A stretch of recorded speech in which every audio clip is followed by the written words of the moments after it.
Okay, so we determined that our simple little 7-task or 7-activity project was going to take a minimum of 40 days to do. So that's the early finish time for the entire project. What we need to do now to determine what the critical tasks are is to do the backward pass through the project. Again, that was the forward pass, calculating the early start times and the early finish times for each of the tasks or activities to get the early finish time for the project. What we're going to do now is we're going to set the late finish time equal to the early finish time for the very last activity. That's basically for the entire project. So we know the project can be done in 40 days. What if we say we don't want it to be done any later than 40 days? We're setting the late finish time equal to the early finish time. And we're going to go backward from task 7 back to task 1 and calculate the late finish time and the late start time for each of the tasks. And again, it's by comparing the late start and early start times that we'll be able to identify the critical tasks and the non-critical tasks. Now you'll notice that calculating the late start time once I have the late finish time is fairly simple. I basically just take the late finish time and subtract the task time. Again, that sort of makes sense. If the latest I can finish a task without delaying the project is day 10 and the task takes 2 days, well then the latest I can start it without delaying the project is clearly 10 minus 2 equals day 8. Okay? So that's pretty straightforward. This calculation though is a little more problematic. To find the late finish time for a task, again the latest the task can be finished without delaying the entire project, I have to look at the successors, all the successors of that task, and say what's the smallest, the minimum, the smallest of all the late start times for those successors. And again, I think when we work through the example that'll make a little more sense. But again, when you see this notation here, that just means all the immediate successors. I should have emphasized that's immediate successors of activity I. Right. So with our example here, starting on the backward pass, we start here at task 7. We set the late finish time equal to the early finish time. That's 40 days. And then we have to calculate the late start time. Again, that's a pretty straightforward calculation. We know that the late finish time is 40 days minus the task time is 2 days. That gives us a late start time of day 38. Right? So we start the task on day 38. We can still get it done on time. Notice that the late start and the early start times here are identical. That means that task 7 is going to be on the critical path. It can't be delayed unless we want to delay the project beyond 40 days. So what tasks do we look at next? Well, those tasks for whom task 7 was the only immediate successor, and that would be either task 6 or task 5. Again, I don't have a column up here for immediate successors. I could construct such a column. It might make my life a little easier, but in this case I'm just going to go off of the diagram. And I can see that task 5 and task 6 are the only tasks that have arrows going directly to 7. And I'll take task 6 first, I believe.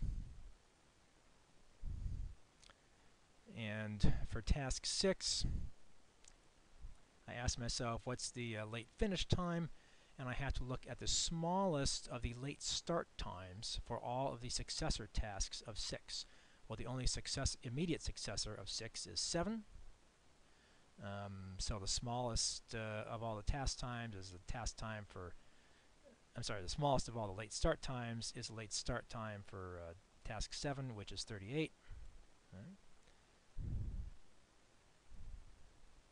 So the late start time for task 7 becomes the late finish time for task 6.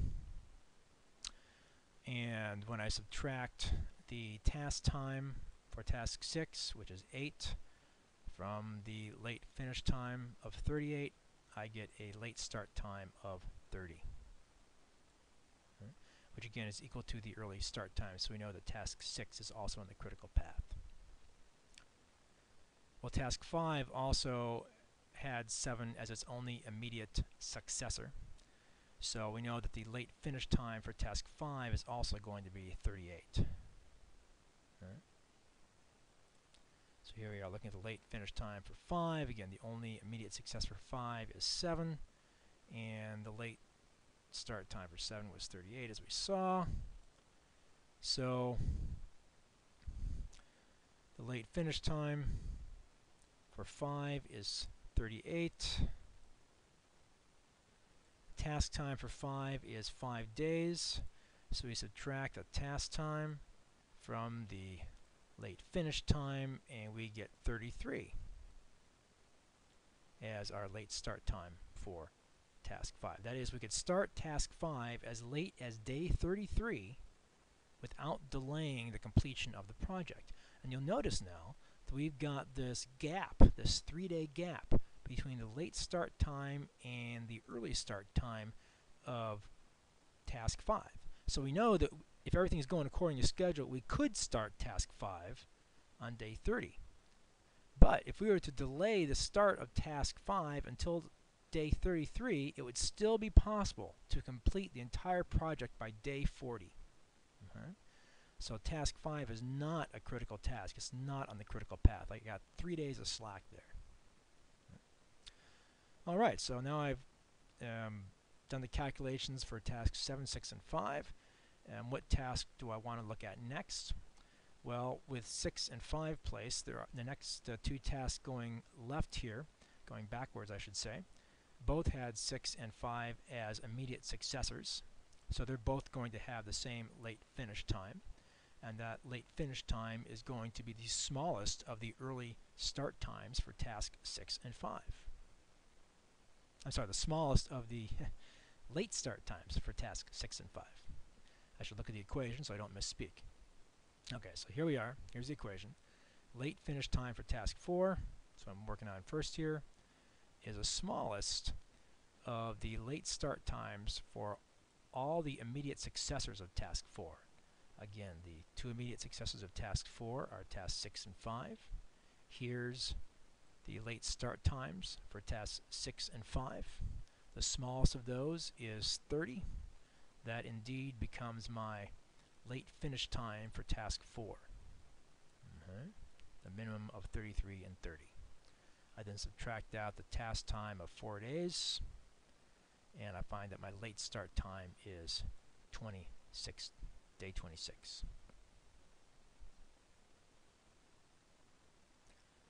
Since task 3 had the same immediate successors as task 4, it's going to have the same late finish time, and that's going to be the smallest of 33 and 30, which is going to be 30.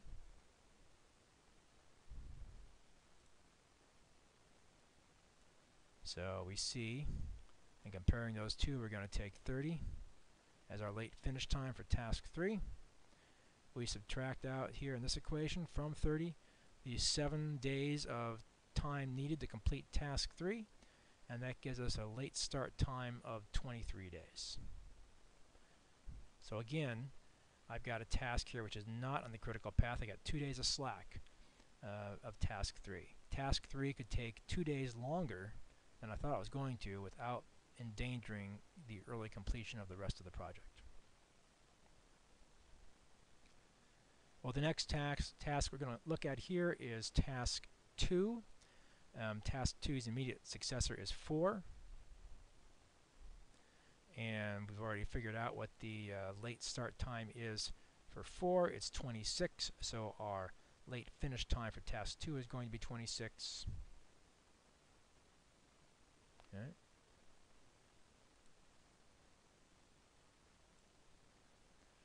And we subtract out the task time of 5 days. That gives us a late start time of 21 days. And last but not least, we have task 1. Task 1 has 2 immediate successors, 2 and 3. So if we look at the late start times for those 2 immediate successors, tasks 2 and 3, we see that those 2 late start times are 21 and 23.